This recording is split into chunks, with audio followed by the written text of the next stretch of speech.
সভাপতি ডাক্তার সৌরভ অনেকেই বলছে তার নিজ কর্মগুণে সৌরভ ছড়িয়েছে। সৌরভ সম্পর্কে আমার বাড়তি কিছু বলা ঠিক হবে না, আপনাদের সন্তান এই স্কুলের ছাত্র, আপনারা চিনেন। ও নাজিরপুরে থাকা অবস্থায় অনেকটা আমাদের ফ্যামিলি ফিজিশিয়ানে পরিণত হয়েছিল। ডাক্তার হিসাবে তো আমার বলতে হয় বাচ্চা বয়সের ডাক্তার, কিন্তু তার মেধার, প্রজ্ঞার, চিকিৎসা বিজ্ঞানে অভূতপূর্ব সাফল্য দেখিয়েছে সে। আমার পরিবার ওর কাছে ঋণী। কিছুদিন পূর্বে সৌরভ এবং ওর স্ত্রী গিয়েছিল আমার সঙ্গে দেখা করতে। ওর স্ত্রী ও সৌজন্যবোধ সব কিছু মিলে ভদ্রতা, নম্রতা, লেখাপড়া, তার প্রফেশনালিজম, দৃশ্যমান চেহারা সব কিছু মিলেতে মনে হয় যে সোনার হাতে সোনার কাকন, কে কার অলংকার। সৌরভের জন্য শুভকামনা, সৌরভের পরিবারের জন্য শুভকামনা। এই শতবর্ষের অনুষ্ঠানের আয়োজনের সঙ্গে যারা প্রত্যক্ষ পরোক্ষভাবে জড়িত, তাদের সকলের প্রতি আমার আন্তরিক ধন্যবাদ, অভিনন্দন। পৃথিবীতে সবচেয়ে বড় সহজ জিনিসটা হলো পরের সমালোচনা করা, কিন্তু আমরা কি নিজেরা নিজের সমালোচনা কখনো করেছি? গেঞ্জি উল্টোভাবে গায়ে দিলে যদি কেউ বলে আপনি তো উল্টো গায়ে দিচ্ছেন, ঠিক রাখার জন্য বলি না আমাদের এলাকায় এইভাবেই গায়ে দেয়, বলবো না যে সরি ভুল হয়ে গেছে। একজনের সঙ্গে দুর্ব্যবহার করার পরে আরেকজনে যদি বলে খারাপ আচরণ করলে এটা না করে পারতা না, বলে না ওরে ওরকম কিছু করা দরকার। একবারও বলবে না যে না ঠিক আছে এটা আমার বোধহয় ঠিক হয় নাই, তখন উত্তেজিত ছিলাম বলে ফেলছি। আমরা একটা নেশাগ্রস্ত অবস্থায় আছি, এডিক্টেড। এই এডিকশনটা হচ্ছে একটা অসুস্থ প্রতিযোগিতার। কীরকম অসুস্থ প্রতিযোগিতা? হঠাৎ করে আমার হেডমাস্টার হতে হবে, হঠাৎ করে চেয়ারম্যান হতে হবে, হঠাৎ করে এমপি হতে হবে, উপজেলা চেয়ারম্যান হতে হবে, না হয় মন্ত্রী হতে হবে, অথবা কিছু না হইলেও হঠাৎ করে বলতে হবে আমি গ্রুপ অফ কোম্পানিজের মালিক, অথবা বলতে হবে আমার অনেক জমি আছে, ঢাকায় বাড়ি আছে 3টা। এই যে অসুস্থ প্রতিযোগিতা, এই অসুস্থ প্রতিযোগিতার একটা ভয়ঙ্কর সবলের ভিতরে কিন্তু আমরা এখন আছি। আগের সেই ভদ্রতা নেই, আগের সেই শিষ্টাচার নেই, সৌজন্যবোধ নেই, একে অপরকে সম্মান করার যে প্রবণতাটা ছিল সেটাও কিন্তু অনেকটা হারিয়ে গেছে। যেটাকে আমি প্রায়ই বলি, আজকেও আমি বলেছি ওই গভর্নমেন্ট মাধ্যমিক বিদ্যালয়ে, যে কোনো শিক্ষাই কাজে আসে না যদি শিক্ষার ভিতরে নৈতিকতা এবং মূল্যবোধ না থাকে। নৈতিকতার মূল্যবোধ থাকলে মানুষ তৈরি হয়, মনুষ্যত্ব তৈরি হয়। এখন কেউ যদি বলেন যে কেন আমরা কি মানুষ না, আমাদের হাত আছে, পাও আছে, হ্যাঁ ট্রু মানুষ। আমি মাঝে মধ্যে বলি অমানুষগুলো চেনা খুব কঠিন, কারণ দেখতে হুবহু মানুষের মতো। খেয়াল করে দেখবেন অমানুষ যারা, কিন্তু আলাদা কোনো অঙ্গ প্রত্যঙ্গ নাই, এরাও দেখতে আমাদের মতো।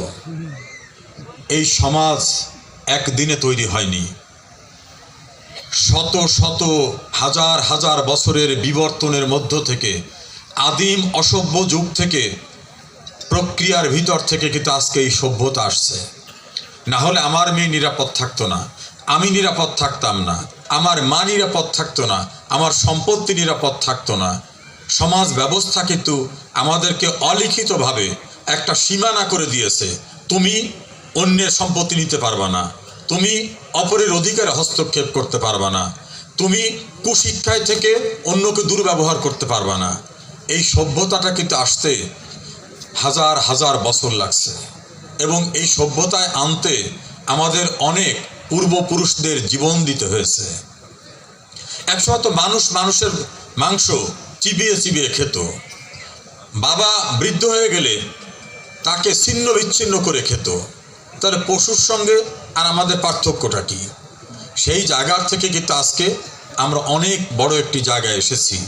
এই জায়গায় আসাটা কিন্তু আমাদের সুযোগ করে দিয়েছে শিক্ষা। আর এই শিক্ষাটা পেয়েছি শিক্ষানুরাগী যারা, তাদের কাছ থেকে। সেই শিক্ষানুরাগীরাই কিন্তু বিদ্যালয় প্রতিষ্ঠিত করেছে। এই সমাজে খেয়াল করে দেখবেন অনেকের হাজার হাজার কোটি টাকা আছে, জিজ্ঞেস করে যদি বলেন যে একটা কিন্ডার গার্ডেন বা মক্তব করছেন কিনা, বলবে না ওদিকে খেয়াল নাই, আমি সমাজে অনেক কিছু করতেছি। সমাজে কোথায়? ওর ঠিকানা নেই বলে সমাজে। কিছু লোক আছে, খেয়াল করবেন, কোনো ব্যবসা করে না, কি করো? আসি বিজনেস করি। কি বিজনেস? ঠিকাদারি করি। কোথায়? আরে ভাই বহু জায়গায় করি। কিন্তু যে সময় এই শিক্ষা প্রতিষ্ঠানটা হয়েছে সেই সময়ের কথা আমরা যদি ভাবি, তখন মানুষকে শিক্ষিত করতে হবে, এই মানসিকতা যাদের ছিল তারা কত বিশাল মনের অধিকারী ছিল সেইটা আজকে আমাদের ভাবতে হবে। কারণ সেই সময় অনুপাতে আমরা কিন্তু ভালো করে এখন এগোতে পারছি না। তারা যতটা এগিয়েছিলেন এখন কিন্তু সেই অনুপাতে আমরা অতটা এগোতে পারিনি। এখন স্কুল করে কি? স্কুলটা আমার ব্যবসা, ইংলিশ মিডিয়াম করছি, এবছর 2.5 কোটি টাকা হয়েছে, আগামী বছর বোধহয় 5 কোটি টাকা হবে। আর এই স্কুল যারা করছিলেন তারা নিজেদের বাড়ির ঘর অথবা নিজেদের বাঁশের ঝোপ থেকে বাঁশ অথবা তার কায়িক পরিশ্রম থেকে পাওয়া টাকা অথবা স্কুলের মাস্টারদের লজিং রেখে তারা কিন্তু প্রতিষ্ঠিত করেছিলেন। 100 বছর পুরনো যে উদারতা, মহানুভবতা, এখন যে মহানুভবতার কথা আমি আশা করি আমরা কিন্তু সেখানে, রিয়েলিটি হলো সেখানে পৌঁছাতে পারি নাই। সেজন্য আজকে দরকার শিক্ষা প্রতিষ্ঠানের উৎকর্ষ সাধন করা। উৎকর্ষ সাধনের বাংলায় সহজ সরল ভাষায় যদি বলি, ভালো ভালো শিক্ষা প্রতিষ্ঠান দরকার, ভালো ভালো মাস্টার দরকার, প্রফেসর দরকার, আর ভালো পরিবেশ দরকার। এখন যদি আমার স্কুলে আমার মেয়েরা আলাদা বাথরুম না থাকে, ছেলেদের আলাদা বাথরুম না থাকে, ওয়াশ ব্লক যদি সেপারেটেড না থাকে, ও তো শারীরিকভাবে অসুস্থ হয়ে যাবে। মেধাবী টিচার যদি না থাকে, বললে আবার কেউ কেউ অখুশি হইতে পারে, টাকা খেয়ে 3rd ডিভিশন সব কয়টা, এগুলোর যদি মাস্টার বানাই আমরা এমপি মন্ত্রীরা, তাহলে ওর কাছ থেকে কি শিক্ষা আশা করব? আমার তো পকেট ভারী হলো, কিন্তু আমার ভবিষ্যৎ প্রজন্ম যারা যারা জাতিকে নেতৃত্ব দেবে, জাতির মেরুদণ্ড তৈরি হবে যারা, তারা কি পেল? যার 3 বার পরীক্ষা দিয়ে 3rd ডিভিশনে পাস করতে হয়েছে, ওই স্কুলে মাস্টারি করে ও কি শিখাবে আমার বাচ্চাকে? তাহলে আমার বাচ্চার ফাউন্ডেশন তো ধ্বংস হয়ে যাচ্ছে। সেজন্য আমি উপলব্ধি করি এইরকম শতবর্ষের আয়োজনের ভিতর থেকে আমরা পেলাম কি? শুধু কি সবাই একত্রিত হলাম, গেট টুগেদার হলো? নো, রিয়েলাইজেশন হতে হবে যে আমরা ভালো টিচার নিতে পেরেছি কিনা, স্কুলে ভালোভাবে শিক্ষা দিতে পেরেছি কিনা, স্কুলের মান ডেভেলপ করতে পেরেছি কিনা, স্কুলের পরিবেশ বাড়াতে পেরেছি কিনা। হিসাব করতে হবে আমাদের ছাত্র কয়টা ইয়া বা গাঁজা খায়, আমাদের ছাত্র কয়টা রাস্তায় টিচার সিনিয়রদের দেখলো সিগারেট টানে, আমাদের ছাত্র কয়জনে ফেল করতেছে, আমাদের ছাত্র কয়টা রাস্তায় মেয়েদের দেখলে ইপটিজিং করে। তখন কিন্তু হিসাব করতে পারবেন যে আপনি কি আদর্শ শিক্ষায় শিক্ষিত করছেন নাকি সার্টিফিকেট পাওয়ার শিক্ষায় শিক্ষিত করছেন। আমি চাই আদর্শ শিক্ষায় শিক্ষিত করুন। এই স্কুলের টিচাররা আমার কাছে আছেন, গভর্নিং বডির সদস্যরা সভাপতি সহ আছেন।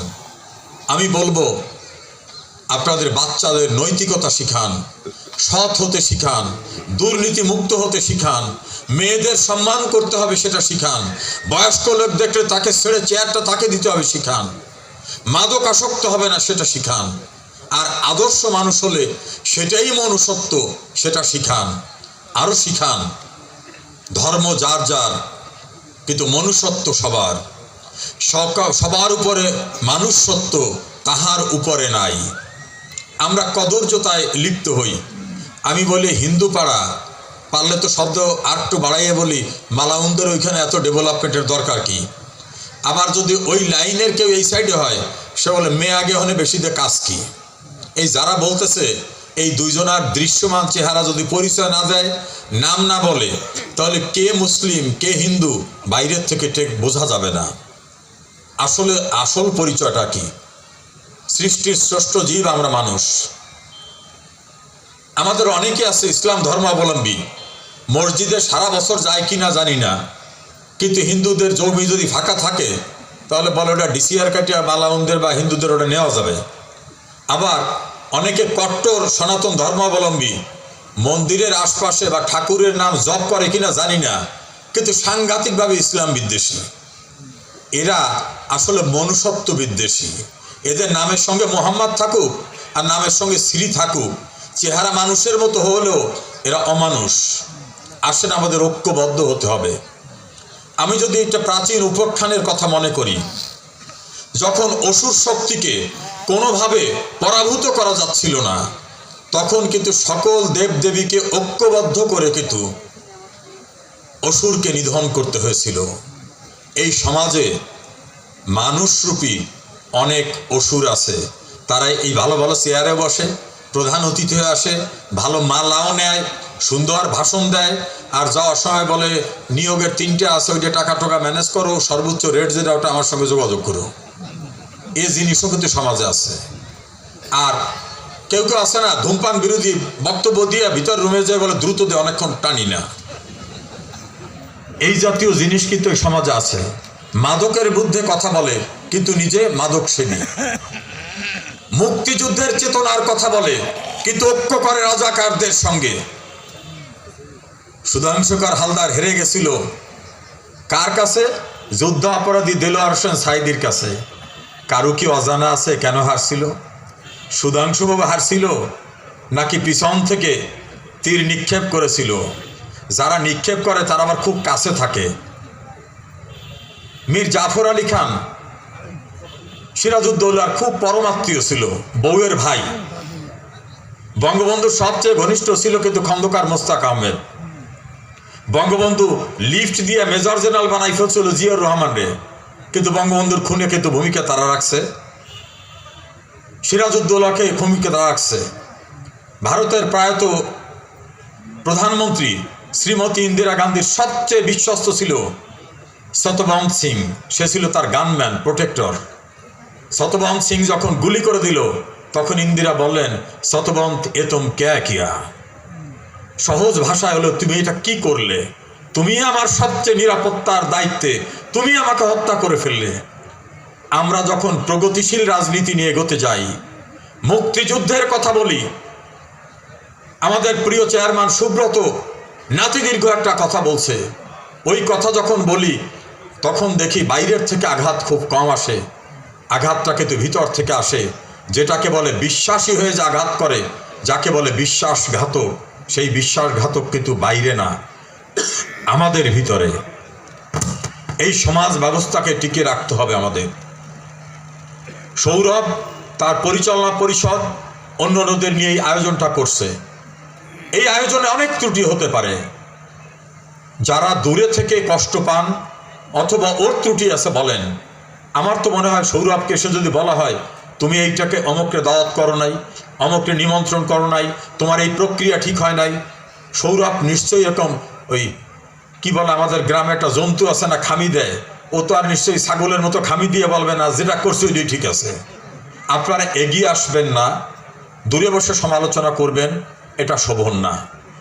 এত বড় একটা অনুষ্ঠান করার যে কত কষ্টকর, কতজনকে ইনভাইট করতে হয়, প্রশাসনের সাথে যোগাযোগ, আনুষঙ্গিক আয়োজন, এ তো মাথা ঘুরে যাওয়ার মতো একটা ব্যাপক আয়োজন, হাজার হাজার মানুষ এখানে। আমি চাইব পরিসমাপ্তির যে প্রোগ্রামটা, সেখানে সকলে থাকবেন। প্রয়োজনে বৃহত্তর পরিসরে বসেন, যে অনুষ্ঠানকে সুন্দর করতে আরো কি কি দরকার।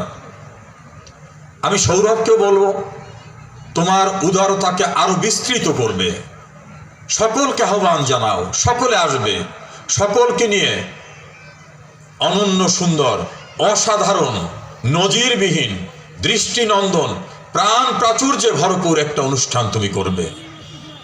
তুমি কখনো নিজেকে তুমি ভাববে না। ওই যে অনেকে বলে আমি এটা করছি, আমি এটা করছি, ডোন্ট সে সো।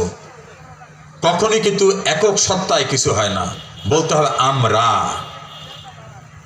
সৌরভের সেই মানসিকতা আছে। আপনারা যারা এই বিদ্যালয়ের শুভাকাঙ্ক্ষী, শুভানুদ্দায়ী, প্রাক্তন ছাত্রছাত্রী, বিভিন্ন পর্যায়ের বর্তমান অ্যাডমিনিস্ট্রেশনে আছেন, চলমান ছাত্রছাত্রী, সবাই মিলে পরিসমাপ্তির সুন্দর অনুষ্ঠানটা করবেন। আমি অভিভূত হয়েছি। করোনাকালীন সময়েও এই রাত হয়ে গেছে, আমাদের মা বোনেরা সহ এত মানুষ, হাজার হাজার মানুষ অপেক্ষা করতেছেন। এটাই তো আমাদের ভালোবাসার বাংলাদেশ, এটাই তো আমাদের 30 লক্ষ শহীদের রক্তের বাংলাদেশ। এই বাংলাদেশ দেখার জন্যই তো বঙ্গবন্ধু 14 বছর কারাগারে ছিলেন। এই বাংলাদেশের জন্য তো বঙ্গবন্ধু কন্যা শেখ হাসিনা 19 বার মৃত্যুর মুখোমুখি হয়েও তিনি অদম্য গতিতে সামনের দিকে এগিয়ে নিয়ে যাচ্ছেন বাংলাদেশকে। এই বাংলাদেশকে তো হিন্দু, মুসলিম, বৌদ্ধ, খ্রিস্টানের বাংলাদেশ করার জন্য 21 আগস্ট গ্রেনেড হামলায় 24 জনকে জীবন দিতে হয়েছে। 75-এর 15 আগস্ট বঙ্গবন্ধুর পরিবারকে জীবন দিতে হয়েছে। এই বাংলাদেশের জন্য তো 2 লক্ষ মা বোনকে সম্ভ্রম বিকিয়ে দিতে হয়েছে। সেই বাংলাদেশে 50 বছরে পা দিয়েছি। আসুন আর কাদা ছোড়াছুড়ি নয়, এখন আমরা এগিয়ে যাব এক স্তর থেকে আর এক স্তরে। কি এমন আমাদের পাওয়ার আছে? কেউ কি বলতে পারি আগামীকাল আমার জানাজার নামাজ হবে না, অথবা আগামীকাল আমার শ্রদ্ধেয় আমার চাচা শৈলেন বাবুকে শ্মশানে নেওয়া হবে না? গ্যারান্টি আছে? অথবা আমাদের ডাক্তার সৌরভ যে কালকে বেঁচে থাকবে, এর কোনো গ্যারান্টি আছে? আমরা তো চাই কোনোদিন মরবো না, চিরদিন থাকতে চাই। কিন্তু একজন নিয়ন্ত্রক আছে, তিনি কিন্তু নির্ধারণ করেন আমাদেরকে। সেই নিয়ন্ত্রকের উপরে কিন্তু আমাদের কোনো নিয়ন্ত্রণ নাই। ওই নিয়ন্ত্রক কিন্তু সবাইকে সৃষ্টি করেছে। বৌদ্ধ বলেন, খ্রিস্টান বলেন, হিন্দু, মুসলিম সকলকে সৃষ্টি করেছে।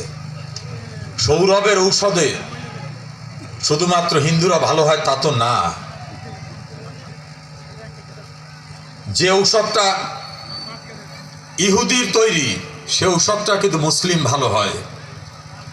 যে ইনজেকশনে সনাতন ধর্মাবলম্বী সুস্থ হয়ে ওঠে, ওই ইনজেকশনে কিন্তু মুসলিম ধর্মাবলম্বীও সুস্থ হয়ে ওঠে। ডাক্তারের সকল প্রকার প্রচেষ্টার পর কোথাও রেকর্ড আছে যে কাউকে অনন্তকাল বাঁচিয়ে রাখতে পেরেছে? পারেনি। কিসের এত বাড়াবাড়ি? কিসের অনাসৃষ্টি? কেন বিরোধ বৈষম্যে আমরা মেতে উঠি? এই জগৎ সংসার, এই ধরাধামে কেউ চিরদিন থাকবো না। আসুন কল্যাণকর কিছু করে যাই, মঙ্গলের জন্য করে যাই, যে মঙ্গল আমি চলে যাওয়ার পর আমাকে বাঁচিয়ে রাখবে। আমাদের রক্ত মাংসের দেহ কিন্তু নশ্বর। মৃত্যুর 15 দিন পর আমার শরীরের মাংস মাটিতে মিশে যাবে, কিন্তু অমরত্ব লাভ করব তখনই। স্বর্গীয় চিত্তরঞ্জন সুতারের কথা বললাম, চিত্ত সুতার তো নেই, তার শ্মশানে গেলে বোধহয় তার হাড়ও পাওয়া যাবে না, কিন্তু চিত্ত সুতার রাতও বেঁচে থাকে, কর্মের মধ্যে থাকে। আমি তো তাকেই শ্রদ্ধার সঙ্গে স্মরণ করলাম, আমি তো বঙ্গবন্ধুকে শ্রদ্ধার সঙ্গে স্মরণ করলাম। আসুন কর্মের মধ্য থেকে কীর্তি সৃষ্টি করি, সেই কীর্তির মাঝেই অবিনশ্বর হয়ে থাকি, মৃত্যুঞ্জয়ী হয়ে থাকি। মৃত্যুঞ্জয়ী কিন্তু এমন নয় যে কোনোদিন মৃত্যু আমার ধরতে পারবে না, ওইটা মৃত্যুঞ্জয়ী না। আমার শারীরিক উপস্থিতি থাকবে না, কিন্তু মানুষ আমাকে ভালোবাসবে, আমাকে মনে রাখবে। শ্রদ্ধায়, ভালোবাসায় প্রতিনিয়ত তাদের শ্রদ্ধার নৈবেদ্য নিবেদিত হবে আমার উদ্দেশ্যে। সে জীবন যদি করতে পারি তাহলে সেটাই তো সার্থক জীবন। আর আমি 10টা বাড়ি করলাম, বাড়ির পাশ থেকে যাওয়ার সময় এক বয়স্ক তার সন্তানকে বলবে, এই বাড়ি কার চিনো? কার? বলে এই বাড়ি তো অমুক ডিপার্টমেন্টের অমুকের। তো বাবা উনি কি ছিলেন? ছিলেন ইন্সপেক্টর। তো এত টাকা হলো কি হয়? হরদম ঘুষ খাইতো। তো ওই বিল্ডিংটা দেখাবার পাশাপাশি কিন্তু ওইটা। কারো ছেলে ঢাকায় BMW চালাবে, আর একজন বলবে ছেলে টাকার। বাবা BMW চালাইতেছে অমুকের ছেলে। বলে ছিল কি? ছিল ইন্সপেক্টর। এত টাকা পাইলো কই? ওর বাবা তো দুনিয়ার ঘুষখোর। তো BMW আর থাকলো? কিছুই থাকে না। টাকা খাওয়ার পর দুর্নীতির দায়ে কোর্টের বারান্দায় উঠলাম, তাহলে টাকা আমার কি দেবে? কিছুই দেবে না। আসেন মনুষ্যত্বের জয়গান গাই, যেটা বারবার বলা হয়, সবার উপরে মনুষ্যত্ব, তাহার উপরে নাই। আমরা এই সমাজকে নিয়ে অনেক দ্বিধা বিভক্তি করেছি, ভালো মানুষ হওয়ার জন্য কতটা প্রতিযোগিতা করেছি। ঘুম থেকে উঠে যদি চিন্তা করি আমার পাশ আইলা যে ওর ওখান থেকে কতটুকু জমি ঠেলে নেওয়া যায়, অথবা দোকানে গিয়ে যদি চিন্তা করি ওজনটা একটু কম দিলে কতটা সেভ হবে, অথবা ঢাকার থেকে মাল আসে নাই, যদি বলি মালের খুব সংকট, দামটা 3 গুণ বাড়াইয়ে দিই, কত টাকা ইনকাম হবে? আর টাকা তো একটা গ্যারান্টি হয়েছে, কবরে বলেন শ্মশানে বলেন কোথাও টাকা নেওয়ার সুযোগ নাই। আর টাকা নিলে ওখানে কোনো ব্যবস্থা নাই। যমদূত আসলে ও কোনো ম্যানেজ হয় না, আজরাইল আসলে ম্যানেজ হয় না। আর মরার পরে কি হয় ভেবে দেখবেন। গল্প আছে না, বাবা সন্তানদের বলছে যে আমার মৃত্যুর পরে কি করবি? বলে চন্দন কাঠ দিয়ে বাবা তোমাকে দাহ করব। বাবা শখ করে মৃত্যুর ভান করলেন। ছেলেরা বলতেছে যে বাবা তো চলে গেছে, এত সুন্দর গাছটা আরো একটু বড় হবে। আর একজনে বলে না না ঠিক আছে, শেষ পর্যন্ত কাফলিয়ার কষা বন্য কিছু দিয়ে। তখন বাবা সজাগ হয়ে বললেন, বাবা আমার বুঝ হয়েছে চন্দন কাঠ কি তোমরা আমার জন্য রিজার্ভ রাখছো। কের জন্য কেউ কিছু রেখে যায় না। ভালো সন্তান বানান, মানুষ ভালো বলবে, মরার পরে বলবে অমুক টাকার মালিক ছিল না কিন্তু পোলাপানগুলো মানুষ করে রেখে গেছে। আর অমানুষ বানায় টাকা বানাই যাবেন, বলবে যে একটা আমানুষ পয়দা করে ধুয়ে গেছে, ওর জন্য রাস্তা ওটা যায় না। তেমন জীবন কেন করব? একটা কবিতার ছন্দে আছে না, এমন জীবন তোমরা করিবে গঠন। আমাদের সামগ্রিক কথাটা যে তুমি যখন জন্ম নিচ্ছ তুমি কাঁদছ, আর তোমার মৃত্যুর সময় যেন অন্য সবাই কাঁদে। সেরকম মানুষ গড়ার প্রতিষ্ঠান কিন্তু এই শিক্ষা প্রতিষ্ঠান। আমি মন্ত্রী হয়েছি, আমি ইচ্ছা করলে কিন্তু ভালো মানুষ গড়তে পারবো না। এখানে আমাদের ইউনো সব আছে, আমাদের নেতা আব্দুল হামিদ আছেন, অন্যান্য বড় বড় পদের লোকরা আছেন। চাইলে কিন্তু ভালো কিছু আমরা করতে পারি না যেটা শিক্ষকরা পারেন। আমি সব স্কুলে যে বলি আপনারা যেটা পারবেন এইটা কিন্তু আমরা পারবো না। আর শিক্ষকতাকে কখনো চাকরি ভাববেন না। শিক্ষকতা একটা মহান পেশা। সেই মহান পেশায় আমি যখন দেখি শৈলেন বাবুকে দেখে অশীতিপর বৃদ্ধ সে পায়ে হাত দিয়ে তাকে প্রণাম করছে, এবং উনি যখন বলেন ওর দেখতে বয়স্ক হলে হবে কি, ও কিন্তু আমার ছাত্র, তখন মনে হয় শৈলেন বাবুরাই সার্থক। আর আমাদের সালাম টালাম দিয়ে ফুল টুল দিয়ে তারপরে বলে জিন্দাবাদ এগিয়ে চলেন ইত্যাদি ইত্যাদি। আসুন আমরা ভালো শিক্ষক হই, তাহলে ভালো মানুষ তৈরি করতে পারবো। ভালো মানুষ তৈরি করতে পারলে আদর্শ ব্যবস্থা হবে। একটা উদাহরণ দিয়ে শেষ করি। বঙ্গবন্ধু অর্থবিত্তের পিছনে ছিলেন না। তাকে হত্যার পরে বলা হয়েছিল হাজার হাজার কোটি টাকা তার ছেলেপেলেরা লুটপাট করছে। তা বঙ্গবন্ধু মারা যাওয়ার পর তো মৃত মানুষ তার বাড়িতে ঢুকতে পারে নাই। ঢুকছিল কে? মোস্তাকের লোকরা আর জিয়ার লোকরা। বাড়িতে ট্রাঙ্ক সুটকেস খুলে দেখে কিছুই নাই। তা মনে মনে হয়তো তারা ভাবছে এতকাল কি ভাবলাম, কিন্তু কিছুই তো নাই। আর চেয়ার টেবিল দেখে যা কেরানির বাড়িতে যা থাকে সেই জাতীয় আসবাবপত্র। এভাবেই বঙ্গবন্ধু তার সন্তানদের মানুষ করছে। সেজন্য শেখ হাসিনাকে বলা হয় বিশ্বের সেরা সৎ ও পরিশ্রমী প্রধানমন্ত্রী। আর একজনের অবস্থা কি? আর একজন তো প্রধানমন্ত্রী ছিল, তারে বলে তুমি টাকা মারিয়ে খাইছে, এখন জেল হয়েছে, জেলের ভিতর আছে। পার্থক্য কিন্তু এই, শেখ হাসিনার সন্তানরা চাকরি করে খায়, আর একজনের সন্তান দুর্নীতি দেয়, কারাদণ্ডপ্রাপ্ত বিদেশে পলাতক। শেখ হাসিনার আপন বোন বঙ্গবন্ধুর কন্যা এখনো চাকরি করে খান, শেখ রেহানা। আর একজন আর ভাই বোনরা জেলের ভিতরে বা বিভিন্ন মামলার ভিতর আছে। শেখ হাসিনার 2 পুত্র কন্যা, সজীব হজের জয় বিখ্যাত আন্তর্জাতিক তথ্য প্রযুক্তি বিশেষজ্ঞ, মাননীয় প্রধানমন্ত্রীর তথ্য প্রযুক্তি উপদেষ্টা। আর একজনের পুত্র ইন্টারমিডিয়েটটা নাকি কোনো রকম করছে, তারপর আর এগোনো সম্ভব হয়নি। শেখ হাসিনার কন্যা জাতিসংঘের ইউনেস্কোর অটিস্টিক বিষয়ক উপদেষ্টা। আর একজনের পুত্র সিঙ্গাপুরে টাকা নিচ্ছিল, মালয়েশিয়ায় বিভিন্ন ঘটনায় জর্জরিত হয়ে শেষ পর্যন্ত তার মরা দেহ বাংলাদেশে ফিরে আসছে। পার্থক্যটা কিন্তু এই, দুইজনে কিন্তু প্রধানমন্ত্রী ছিলেন। একজনে ছিলেন স্বামীর সূত্রে, আর একজন আর কিন্তু তার বাবা 54 সালে মন্ত্রী ছিল, বঙ্গবন্ধু 57 সালে মন্ত্রী ছিল। স্বাধীন বাংলাদেশ সৃষ্টি করেছেন তিনি। রাজার মেয়ে শেখ হাসিনা। শেখ হাসিনার পুত্রকন্যারা কিন্তু মানুষ হয়েছে, বঙ্গবন্ধুর পুত্রকন্যারা মানুষ হয়েছে, আদর্শ শিক্ষায় শিক্ষিত হয়েছে। আর আদর্শ শিক্ষা না পেলে মিস্টার পার্সেন্টেজ হয়ে জেলে খাটতে হয়, মাও জেলে বা ছেলেও জেলে। আমি শিক্ষকদের মাঝে আসলে, শিক্ষা প্রতিষ্ঠান আসলে বারবার এই কথাগুলো বলি এই কারণে, যে আদর্শ শিক্ষা থাকলে কিন্তু তারা টাকার পিছনে ছুটতো না। সম্পদ কোনটা? আমি সম্পদের কথা বলি, বিনিয়োগ করুন সন্তানে। তো অনেকে বলে বিনিয়োগটা কি? সন্তানরা অনেক টাকা দেবেন না, আদর্শ শিক্ষায় শিক্ষিত করেন, ওইটা হলো সম্পদ। আর আদর্শ শিক্ষায় শিক্ষিত করবেন না, 10 তলা বাড়ি দেবেন, ওর বেচতে লাগবে 6 মাস, গাঁজা খেয়ে মদ খেয়ে মহিলা নিয়ে সব শেষ করবে। আর ও যদি ভালো মানুষ হয় তাহলে কি তোর জমি জমা লাগে না। সৌরভের বাবার বাড়ি কিন্তু কোটিপতির বাড়ি না। সৌরভ আজকে আমাদেরকে যেভাবে সমাজে সর্বত্র সকলের একটি ভালোবাসার জায়গা সৃষ্টি করে নিয়েছে, ওই তোর বাবা মার সম্পত্তি, ওই তোর টিচারদের সম্পত্তি, ওই তো এই এলাকার সম্পত্তি। এখন সৌরভ যদি 10 কোটি টাকা হইতো, এই টাকার স্থায়িত্ব কিছু থাকতো? নিশ্চয়ই না। এজন্য আমি যারা ভালো শিক্ষক তাদের প্রতি আমার আলাদা একটা শ্রদ্ধা, যারা মেধাবী মানুষ তাদের প্রতি আমার শ্রদ্ধায় মাথাটা অবনত হয়ে আসে। যারা ঘুষ খায় না তাদের দেখলে আলাদা একটা ভয় দুরু দুরু করে যে এই ভালো মানুষটাকে আমি যেন ভালো শব্দ ব্যবহার করতে পারি। এভাবেই আমাদের এগিয়ে যেতে হবে। মহান মুক্তিযুদ্ধে আমরা কিন্তু লক্ষ্য রেখেছিলাম সুন্দর একটা সুখী সমৃদ্ধ বাংলাদেশ করার। আজকে কিন্তু শেখ হাসিনার নেতৃত্বে সেটা হয়েছে।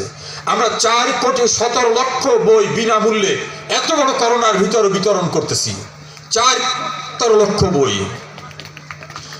পৃথিবীর অনেক দেশ তাদের নাগরিকদের ভাতা বন্ধ করছে। আমেরিকা 1,40,00,000 ভাতাভোগীদের ভাতা বন্ধ করছে। বাংলাদেশ উল্টা। বাংলাদেশে মুক্তিযোদ্ধা ভাতা, বিধবা ভাতা, স্বামী পরিত্যক্তা ভাতা, যত ভাতা ছিল এটা চলছে। আরো 2 কোটি লোকের ভাতার আওতায় নিয়ে আসছেন শেখ হাসিনা।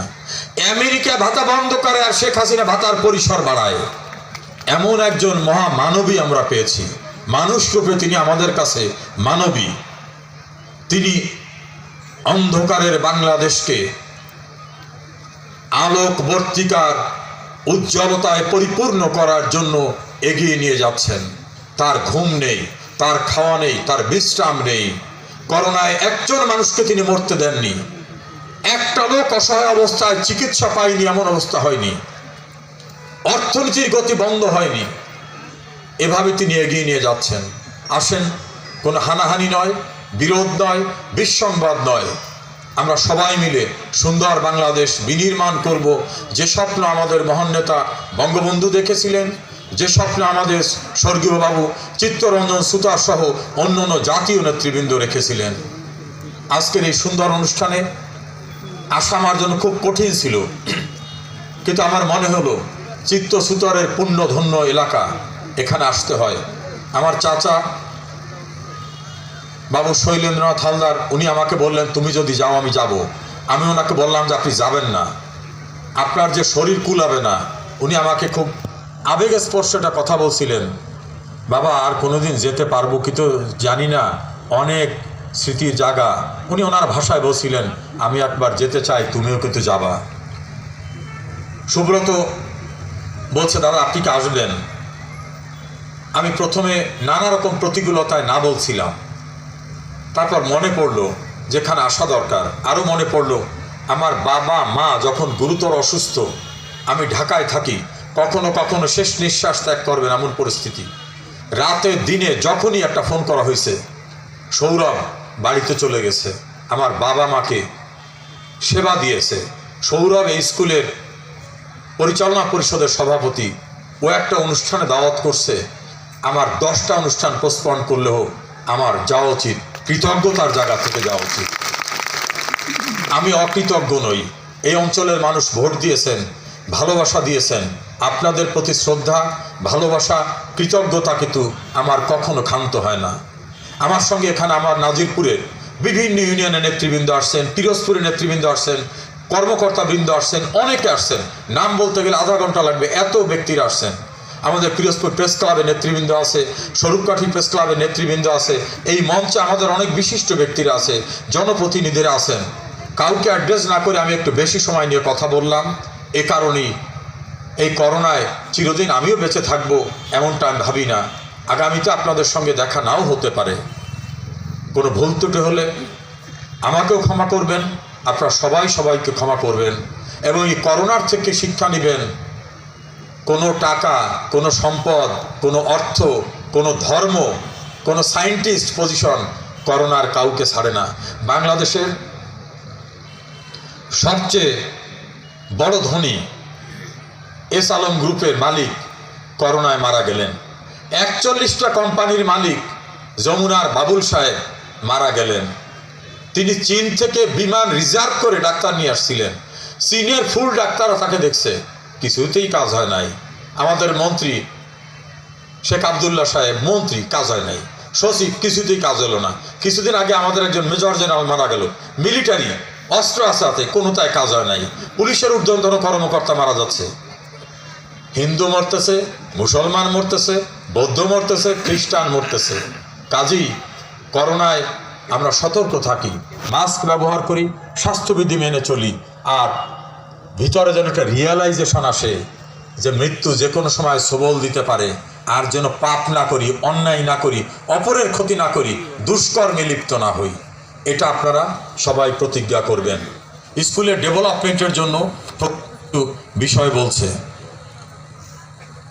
আমরা ভবনের কথাটা আমি আশ্বস্ত করছি, আমাদের সরকারি প্রকল্পে নেক্সট যে প্রকল্প আসবে ইনশাল্লাহ এই স্কুলে আমরা সেই ভবনটা রাখব।